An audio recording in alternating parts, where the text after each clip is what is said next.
I feel like I'm overreacting. Another warning is suicide attempts. Even though I am a teenager, I have consistently been told that I am very mature for my age, dating back to my childhood. My mother is not uninformed or anything, yet she frequently seeks my advice.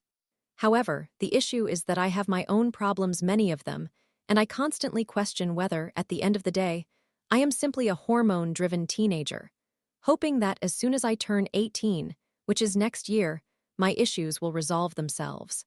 Family problems are quite typical, yet there always appears to be an outlet for a person to breathe and receive support from someone, be it someone who participates in sports or another activity known to significantly alleviate stress. I have none of that.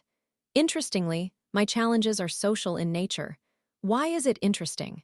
Because I am not socially awkward. On the contrary, I am generally a very self-assured individual. I have been independent for as long as my parents can recall. I didn't even turn back to look at my mother when she left me on my first day of kindergarten. When I was 6 and realized I lost my bag in a shopping mall, I ran off on my own to find it, without informing my parents. In first grade, I performed on stage in front of the entire school, and I did so well that the principal organized a party for my class. Overall, I was a bright child, admired by adults, who seemed to possess innate talents such as dancing gracefully without any instruction, organizing and planning without anyone guiding me, and creating comic strips without ever having read one. Although I had likely seen comics before, I wasn't imitating them. I acted well without needing direction, spoken with maturity, and never felt envy toward my younger sibling. Instead, I cared for him as if he were delicate and precious. Yet since I was 4, I have often felt lonely. Nobody ever wanted to play with me, resulting in numerous attempts to compel others to do so.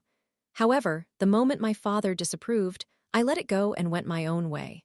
Even though I have a brother who is only 1 year younger than I am, and we get along quite well.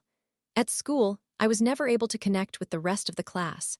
I can't recall the reason, but I never had any friends, despite loving people and being inherently social. I remember 2 individuals in my life who I considered friends, though our friendship was one-sided. I genuinely don't know why. In 4th grade, my friend abandoned me for a popular girls' group, which marked the onset of drama. As a very naive child, I believed that shaking hands with a student upon the teacher's request meant we were best friends, and all was forgiven. I yearned for friendship with the popular girls because I wanted to reconnect with what I thought was a friend who had left me for them. But due to the ensuing drama, which involved fights, tears, and my fleeting happiness when I thought I had made it into the group, I fell ill. I developed a chronic illness usually associated with older individuals, triggered by the intense stress I was experiencing. The doctor informed me that this illness was heavily influenced by mental health. At that time, I didn't recognize that I was stressed. I thought I was otherwise fine. I didn't realize I was spiraling downward.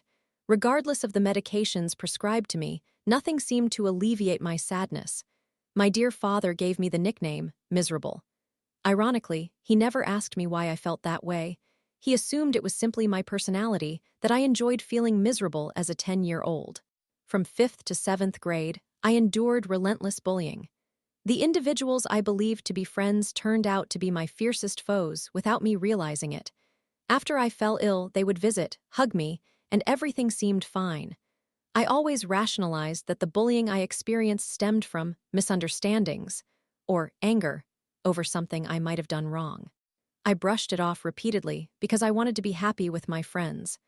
I can say that I endured all types of bullying, not just verbal, but also being isolated by my entire class, manipulated, being sent to the principal's office at least 3 times. My primary bully was the principal's niece. Humiliated, intimidated, and mistreated. They would circle around me, pushing or screaming in my face while swearing at me, forcing me to do their homework while neglecting my own, throwing my books to the ground and trampling them, gossiping and spreading rumors about me, and I often had to escape their pursuit in the hallways as they chased and threatened me. One of my experiences mirrored scenes from movies. I fled into a bathroom and locked myself in a stall. Terrified, I even used the toilet while they found me and began pounding on the door, demanding I open it and stop being a coward. As I remained silent and still, the banging grew louder. Thankfully, I thought quickly and managed to pull my pants back up just as water splashed on me, and two heads appeared over the door, laughing at my predicament. So frightened, I pushed the door with all my strength. They were climbing on it, making it heavy, and ran for my life. I was so fast that they lost me, and blinded by tears, I didn't even know where I was going. Ironically, I always ended up apologizing, and they would often end up reflecting on their actions. COVID-19 provided a reprieve from further one-on-one bullying, but harassment continued online. However, my parents shielded me from that. Throughout it all, they were aware but wanted me to build character and resilience after these experiences. But when my mother witnessed the way they spoke to me via text, and after I had been apologizing, she became furious and insisted I cut all ties with everyone and everything, after she pretended to be me and asserted myself. I recall seeing a message responding to my mother saying, "You were better before. What happened to you?" Just because I stood up for myself alongside my mother. Every negative thing they claimed about me, my mother would childishly counter, to mimic a child, asserting no, it was them. This strategy frustrated them until my mother threatened them with legal action, and we exited the group. Since then, I have not had any contact with most of them, aside from a few encounters in online classes. I met with 2 of them a few months ago. The bullies were 10, my class numbered 16, and the remaining 5 were silent observers who were not very kind to me. Yes, I attended an international school. After that, in the remainder of 7th grade, my parents enlightened me about what I was actually experiencing. Memories surged back in waves, bringing anger and rage, then depression. I attempted to end my life twice, but my survival instincts proved stronger. I was taking up to 10 pills daily for my chronic illness. Among the medications I was required to take was one that needed to be administered every 4 hours, forcing me to wake up on average twice in my sleep to take the most dreadful medicine known to me.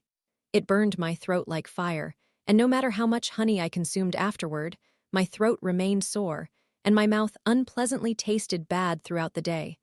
I still suspect this affected my saliva since my mouth felt terrible all day. At 12, I grew to loathe people. I came to believe that the world was filled with evil, sadistic individuals who simply enjoyed causing harm and could not be trusted. For an entire year, I sank into my depression and gloomy thoughts, which were when I began developing dissociative episodes. I had always been a child with a vivid imagination, loving to create stories. I never fancied babies, always opting for Barbies to create role plays.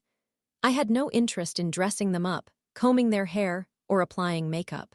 I also remember that my brother and I used to play 2 games called Clash of Clans and Boom Beach. Each of us claimed a game as our favorite, and every day, we imagined living within that world. I would become the Queen Archer, welcoming my brother, who embodied a specific character from Boom Beach, and we would embark on countless imaginary adventures, using a twisted metal hanger as my bow as we battled imagined foes throughout the house, getting wounded and grieving for each other's demise. However, my dissociation and imagination spiraled downward from that point. To this day, I struggle to concentrate. I go to school for 8 hours without purpose. When the teacher enters the room, I merely blink. When I open my eyes, the board is filled with content, and the bell rings, signaling the end of class. My current friend took it upon herself to wake me, before exhausting her patience and resigning to the fact that this is my automatic state. In 8th grade, my mother decided to transfer me to a public school.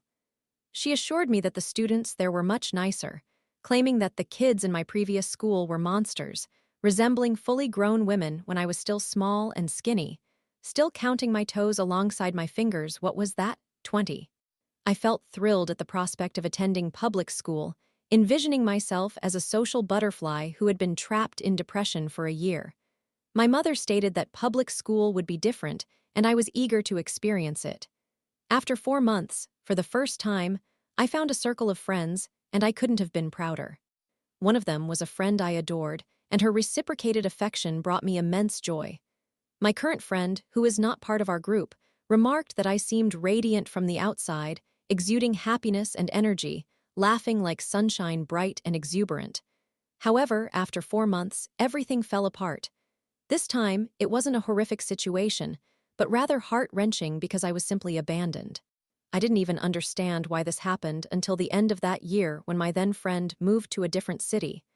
Honestly, that hit me very hard, if not the hardest. Since then, I have completely transformed. Mentally, I began to lose faith in humanity, as it repeatedly let me down, betraying me when I sought joy and attempting to shatter my happiness. That experience struck me intensely, compounded by my parents' near divorce. I sometimes wish they had gone through with it. I recall my mother pulling me into her room, lamenting and weeping about my father while sharing terrible stories about him. Then my father would summon me into his room to complain and cry about my mother, recounting the awful things she had done to him. I would return to my room, trying to process their issues in order to focus on my dilemmas, only to have my siblings come to me for help with their problems. By the end of the day, I was left exhausted, sad, confused, lost, and harboring resentment and grief toward everything and everyone. Eventually, I began pleading with my parents to divorce, but in my culture, divorce is a very serious matter. My mother does not work, which made discussions revolving around where we would live post-divorce even harder. Somehow, their relationship stabilized, but it remained unhealthy and characterized by long stretches of silence, a state that persisted for several years, largely due to my father's family visiting our homeland for the first time and staying in our home for 2 weeks. After everything calmed down, I lost all desire to engage with others. I genuinely despised people and withdrew into isolation. While my personality is inherently kind, I struggle to be rude. It is simply not in my nature. I remember this classmate who sat next to me who was very robotic and emotionally distant. The following year, I found myself becoming friends with her at the age of 15, which took a whole year of sitting together daily to consider her a friend. I liked her, but not significantly. Now, at 16 and a half, she still sits beside me, and it feels as if I despise her. I have developed other friendships as well, yet I now find that I dislike them for reasons I cannot pinpoint. Last week, I recognized a pattern. I tend to dislike someone when I sense we are on the verge of becoming close friends. Unintentionally, I distance myself from them. I find them exceedingly irritating, and suddenly, I perceive them as having an unpleasant odor, talking foolishly, or behaving absurdly, even though they haven't changed since the day I met them. Another pattern has emerged. I choose my friends based on my present needs. After I outgrow those needs, they lose their appeal. I became friends with that very unfeeling girl because she represented stability, and I was desperate for any form of assurance, anything that permitted me not to remain perpetually on alert. She displays no emotional responses. She experiences no anger, sadness, or pain. Regardless of what I say, how I express it, or the moods I convey, she remains unchanged and unaffected by me. She provided a sense of stability that I needed, but a year later, that need evaporated, and I began to dislike her. She sensed it herself.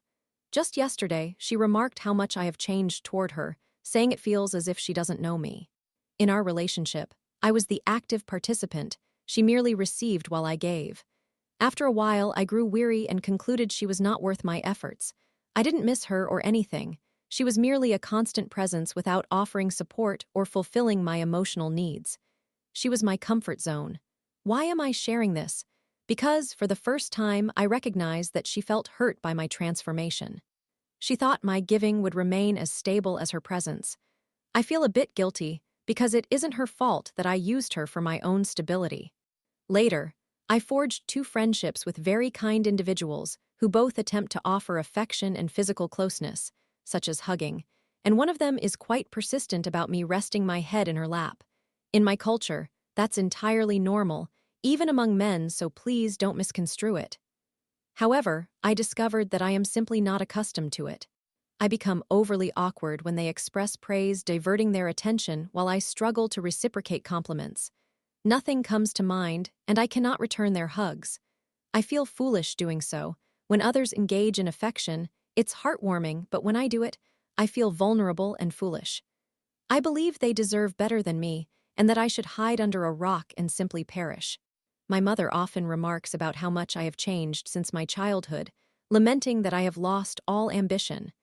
I possess numerous dreams, visions I developed during the innocent elementary school years, but I feel stuck with them since I have not been able to cultivate new ones.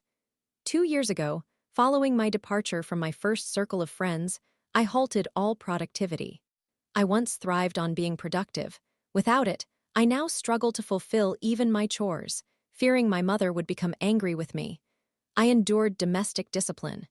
The issue, however, is that I have often heard stories of individuals being beaten when they were younger, but I believe my beatings were somewhat different.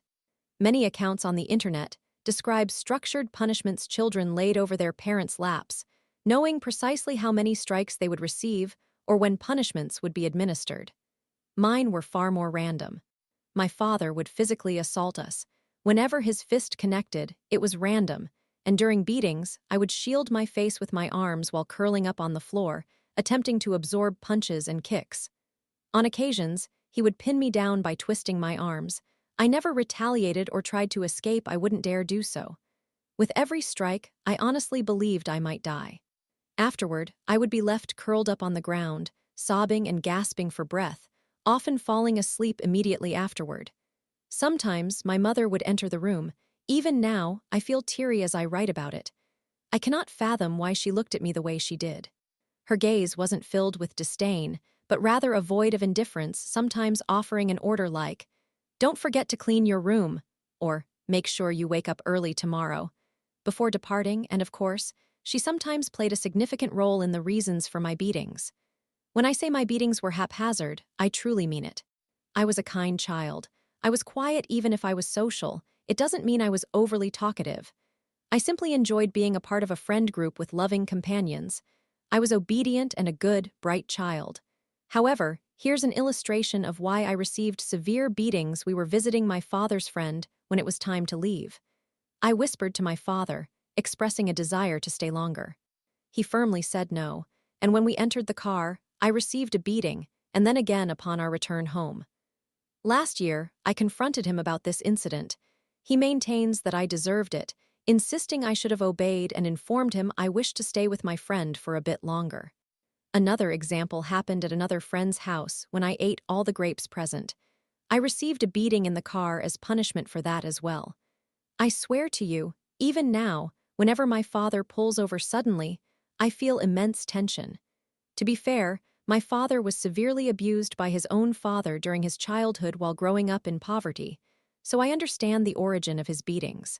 He once recounted stories of how his father would brutalize him, which were indeed torturous, on a daily basis, deeply traumatizing him. To this day, he still harbors animosity toward his own father. I have only received 2 beatings in the past 2 years. One occurred a few months ago. Honestly, it didn't affect me emotionally while it happened, as I was dissociating and felt nothing, not even a single tear, when my father was panting from exhaustion afterward. Additionally, my father had an extensive background in boxing and was skilled at it, having been expelled for injuring someone severely in his youth. Afterward, I had to abide by the customary apology to my parents. I executed it robotically, which only served to irritate them, as they scolded me for delivering it without genuine remorse. I responded by stating that I may have felt guilt previously, but after the beating, they stripped me of everything. In recent years, I have made it abundantly clear to my parents that any beating they administer deeply affects me, and merely recalling it reduces me to tears. Subsequently, I gave them the silent treatment for 3 days, a tactic I learned to employ whenever anything transpired between us. Not because I intend to make them feel guilty and seek my apology, which they eventually do, but because I dissociate significantly. For me, feeling nothing toward them or the event is a defense against the humiliation of needing to face them. After experiencing pain in any form, returning to normalcy feels impossible. My brain simply goes blank. To alleviate my burden, I cannot fully articulate the story behind everything. This has become quite lengthy, and I doubt many will read this far. However, I wanted to share what I am currently wrestling with, for reasons I don't completely understand. I asked ChatGPT for a summary. 1. Family and home life. You have a younger sister who is 11 years old and an older brother, both of whom you deeply dislike because they consistently torment, provoke, and physically harm you. Your parents recognize that your siblings are out of control but struggle to discipline them. Your father, particularly, has given up trying. Your sister shares a room with you, making it impossible to escape her. She is spoiled, aggressive, and dismissive of authority. Your brother has physically assaulted you multiple times, and both siblings seem to enjoy witnessing your suffering. You have endured daily emotional and physical abuse from them for years, resulting in multiple tense arguments or fights each day. Your home environment is emotionally exhausting, and you lack genuine emotional support from anyone. #2. Past experiences and emotional wounds. You were severely bullied for 4 years, and the treatment you received from your bullies eerily mirrors how your siblings treat you now. Your bullies presented themselves as your friends, but it turned out to be a one-sided dynamic in which you were their target. Consequently, you now struggle to trust friendships even with genuinely kind individuals. You feel emotionally exhausted, drained, and trapped. #3. Friendships and emotional detachment. You believe this behavior stems from past betrayals in friendship, causing your mind to subconsciously distance people to prevent them from inflicting harm. You struggle to feel love both romantically and platonically. You lack emotional responses to romantic literature or intimate moments, and you become awkward when friends try to be affectionate, often avoiding them altogether. #4. Motivation, productivity, and emotional burnout. You used to be highly passionate as a child, but over the past 2 years, you have lost all motivation. You find it challenging to be productive and feel guilty for squandering time and resources. No matter how much you explore methods to foster discipline and productivity, you can't summon the will to take action. Your brain feels utterly exhausted, leaving you unable to cope with even minor stress. #5. Sensitivity to conflict and stress. After enduring years of conflict, bullying, and tension, you now harbor an intense aversion to conflict. Even minor stressors, like remedying your academic performance, leave you feeling exceptionally tense and overwhelmed. You exhibit a very low tolerance for stress, meaning that even trivial issues appear monumental and exhausting. Your mind remains in a constant state of survival, yearning for peace and relaxation. #6. Cultural and life constraints. In your culture, independence cannot be attained until marriage, which will not occur until after college. Until then, you are compelled to remain under your family's control.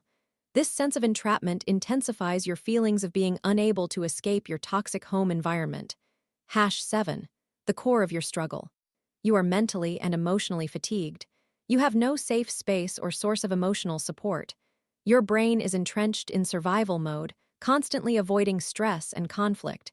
You face difficulties in trust, love, motivation, and emotional fulfillment. You feel trapped in your current life circumstances. Sweet ChatGPT presented me with a list of mental health disorders I might be experiencing, including complex post-traumatic stress disorder. The title refers to the fact that I currently live a stable life, with supportive parents and adequate resources, and I have stable friends. I fear I may be engaging in self-pity. Okay, my fingers are hurting now. I hope there are not too many grammar mistakes or missing words. My brain didn't formulate everything accurately when writing this down. God bless you. Story 2. Trailing spouse. 27M plus 25F vs career. Save my relationship, please. I, 27 male, have been in a wonderful relationship with my girlfriend, 25 female, for 2 years. We care deeply for one another and ideally want to spend our lives together. Even though we are quite different, we have always been willing to compromise, and for the most part, our conflict resolution has been effective with strong communication and problem solving. However, there is one issue that we cannot seem to resolve or find a compromise on. When we began our relationship, she expressed her desire to move abroad. During her undergraduate years, she participated in a student exchange program in the United States for a year and loved it. She graduated with a degree in computer science, and one of her primary motivations for choosing this field was its geographic flexibility. She also does not particularly enjoy living in our current location for several reasons. A. She has lived in this area her entire life and feels bored. B. She prefers 4 seasons and finds it too warm year-round here. And C. She feels stagnant. At the start of our relationship, I was open to the idea of moving abroad, and if given the right opportunity, I would love to experience living overseas. However, I recently secured a job that I genuinely enjoy at a local firm in our current country. For context, I searched for a job for a year, and due to the poor employment market and my less than stellar university grades, I found it very challenging to land a position I truly like. I currently work in finance, utilizing transferable skills. While my job skills are technically mobile, considering my current situation, I am employed at a local firm with minimal international opportunities. B. I do not have outstanding academic credentials or the prestige of a recognized company. And C. It was incredibly stressful for me to find this job that I enjoy. I am completely uncertain if I could find a similar finance position that I like in the United States. Additionally, there have been some family emergencies, resulting in added debt on top of my student loans. This new job has provided me with a significant pay increase from my previous unsatisfactory position, leading me to prefer to build a career here in our home country rather than risking it all financially to move abroad. I have also started to appreciate stability more than adventure given the recent uncertainties I have faced in both the job market and family life. Conversely, my girlfriend has been exploring opportunities overseas. She recently worked for a few months in one of the U.S. offices of her current company, where she absolutely loves the lifestyle and also earns more. She is more desirable in the job market due to her background and international experience, making her aspirations seem quite realistic. She has concrete plans in place and is actively working towards them. I genuinely believe that she has a reasonable chance of securing a position abroad, which she has expressed as a long-standing goal even during her academic years. If I were to follow her abroad, I would likely become a trailing spouse with the risk of being unemployed or ending up in a job I dislike, which would derail my career, especially since the initial years are crucial for entering a profession. I find this situation completely unacceptable, as it would not lead to my happiness. However, I care for her deeply, and if the right career opportunity presented itself, I would definitely consider relocation. She has offered to share my debts to lessen my financial burden, and in the event of a move, she would also provide financial support during the initial phases. Nevertheless, I have made several attempts to apply for jobs in the United States or overseas, and due to my status as a foreigner needing sponsorship, I have never been granted interviews. In contrast, she has secured interviews with U.S. and overseas companies. She has also proposed compromising by working in our home country for a few years to help me establish my career, hoping that after gaining more professional experience, we could eventually relocate together. It seems that moving abroad is a non-negotiable for her. She has even suggested that we could consider moving to cities where I would have better job opportunities, such as New York or London, as financial hubs. However, I remain uncertain because even if I work for an additional 3 to 4 years at my current local firm, I do not believe I would become an internationally competitive candidate, and the best job opportunities I could find would likely still be in our home country. I would dislike the idea of working in a role I find unfulfilling in a different field and becoming financially reliant on her when we relocate. Another option could be marriage, which would eliminate the need for sponsorship, but even that does not guarantee that I would secure a position I enjoy in a foreign country. Additionally, when I ask her about the possibility of returning to our home country if I cannot find a satisfying job after the move, she has been somewhat hesitant and reluctant. Therefore, it seems illogical to risk everything, as I could end up in a situation post-move where I dislike my job, lose my career, want to return, and jeopardize our relationship in the process. I worry that if I become the trailing spouse, I would develop feelings of resentment towards her since I know I could secure a job I enjoy and find stability in our home country. Yet, I also believe if I obstruct her ambitions, she might resent me too. We have been trying to explore various compromises, but we have yet to find a satisfactory solution that ensures both of our happiness. I just wanted to reach out and ask for advice because I genuinely want to save our relationship. Summary: my girlfriend and I have conflicting life aspirations, and we need guidance. Story 3. Me, 21M, and my partner, 20F, long-distance relationship seems to be dying out. Is there anything I can do to save it?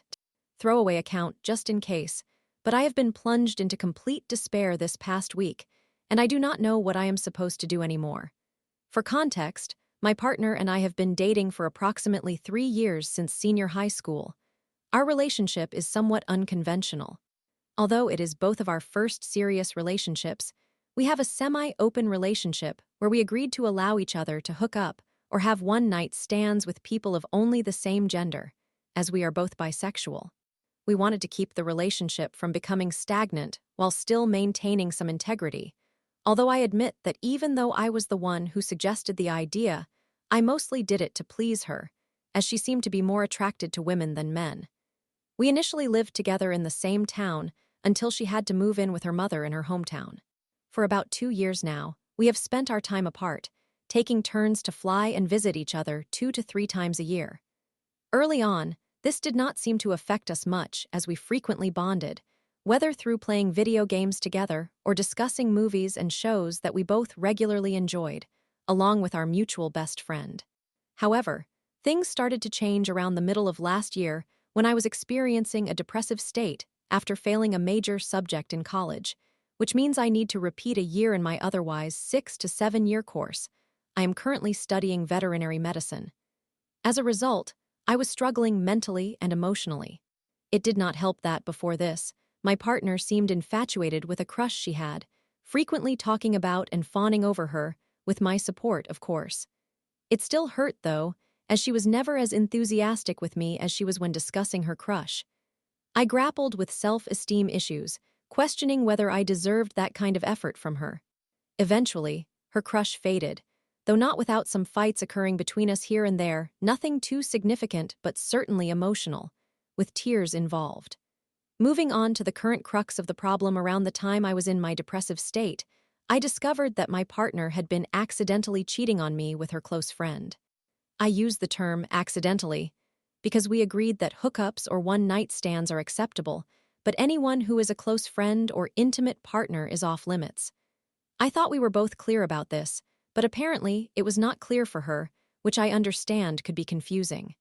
Initially, she did not seem to comprehend the seriousness of her actions, effectively having another romantic partner, as there is no distinction in how she treats me compared to her friend. She has never been the romantic type, so she generally treats me more like a best friend instead. After our fight, I ultimately caved and allowed her to continue being friends with her friend, reasoning that she did not have any other friends in her mother's hometown. I believed that if I told her to cease their friendship, it would become awkward, and they might as well stop seeing each other altogether. A part of me now questions whether I should have been more selfish and insisted she halt their friendship. Fast forward to the past few days, and I have found out that my partner is beginning to have doubts about the longevity of our relationship. The future she once imagined with me has begun to blur and fade. She claimed it was due to the distance between us, and that she cannot help but feel somewhat disconnected from me since her primary love language is physical touch. This hurt me, as we have worked so hard to make our relationship thrive, even saving up for plane tickets to see each other at least a couple of times a year for a few days. I have especially tried immensely to compensate for what I cannot provide, although I now admit that might just be me trying to convince myself. I could not sleep at all the night she told me that. The final straw was just earlier when we had a call. Initially, we were having fun joking around and things were going well until my foolishness got the better of me, and I began fishing for compliments. This eventually led to me asking her how attractive she found me personally, stressing that it was not about objective attractiveness, but rather her subjective view of me. She rated me a 7.8 out of 10, which I found disappointing at first. I admit I was a little upset, but she explained that her rating was mainly influenced by the fact that I am a man and that she also considers me less attractive due to the distance between us. I snapped a bit here, telling her that this reasoning did not make sense. If she were to rate a celebrity crush, her score would be dismally low because of how much farther away she is. She reluctantly agreed with that sentiment, which led me to ask her how she would rate her close friend with whom she is sleeping. That is when she revealed that she rates her higher than me. I was left speechless, genuinely unable to think of anything else to say at that moment. I now feel utterly betrayed and unloved. I have expressed to her numerous times that I just want to be someone's number one in life, because I have struggled with always being in second place, Whether it was with my highest achievements only ever placing second, or even competing with my sister for my parents' attention, or with my best friends. I have always felt insecure about being second in everything, and I desperately wish to be recognized as someone's number one.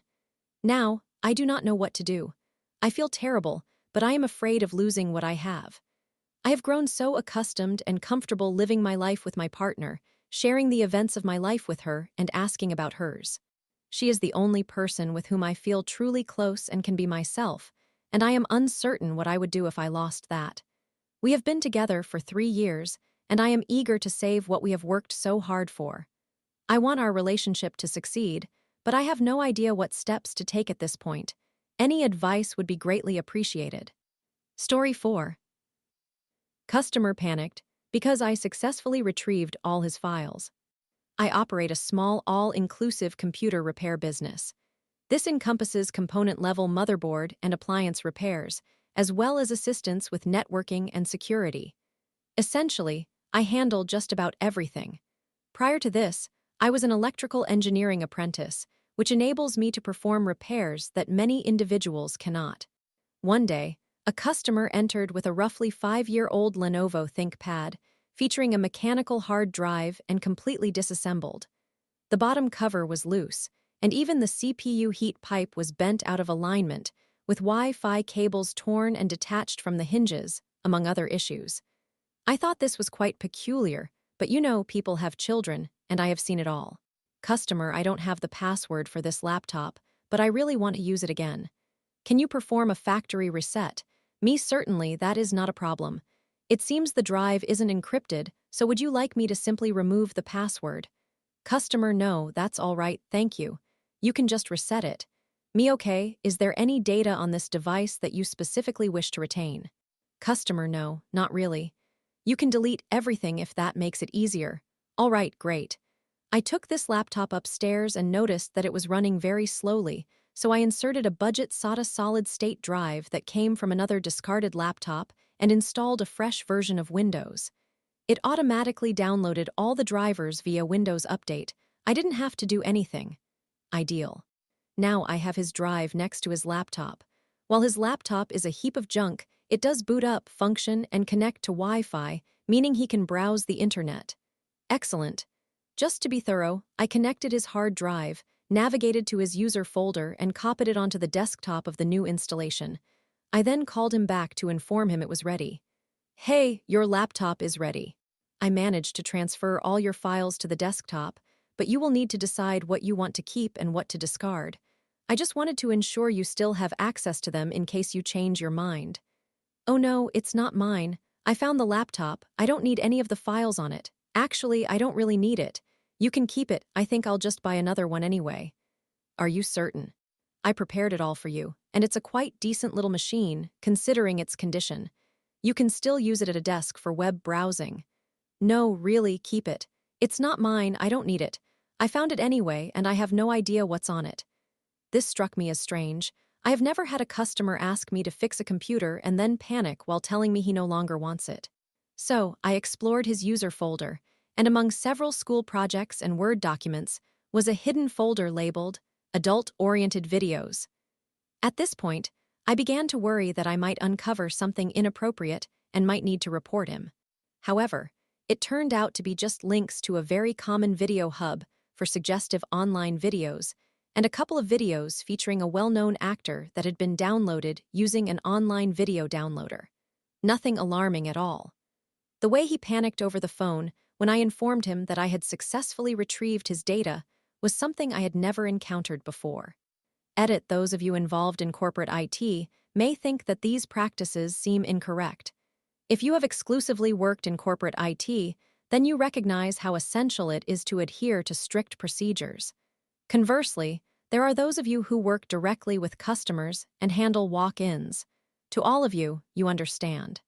Most of the time, honestly, more than half the customers who claim they do not require their data will still ask if I managed to back up anything for them. Even if they say they do not want to pay to retrieve it, they will still inquire if I could at least preserve their bookmarks or photos or other items. If I don't, I am usually met with a disappointed response like, "Oh, well, I guess that's fine, but it really sucks that I had those family photos on there.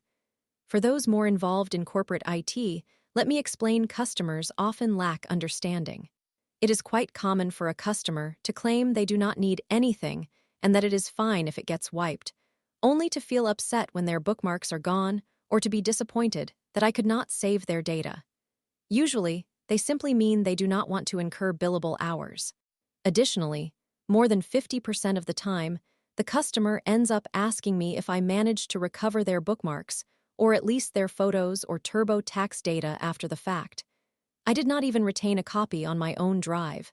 I merely transferred the data onto his computer again. If he had explicitly instructed me to delete everything and perform a factory reset, I would not have even attempted to copy the data.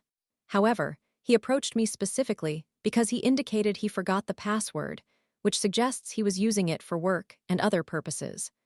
Also, asking if there is anything he needs on the device and responding no is different from requesting me to delete the files. He didn't even mention wanting me to delete the files until I inquired how important the data was to him. Most customers simply respond that I can delete it, regardless of its significance. If you know, you know.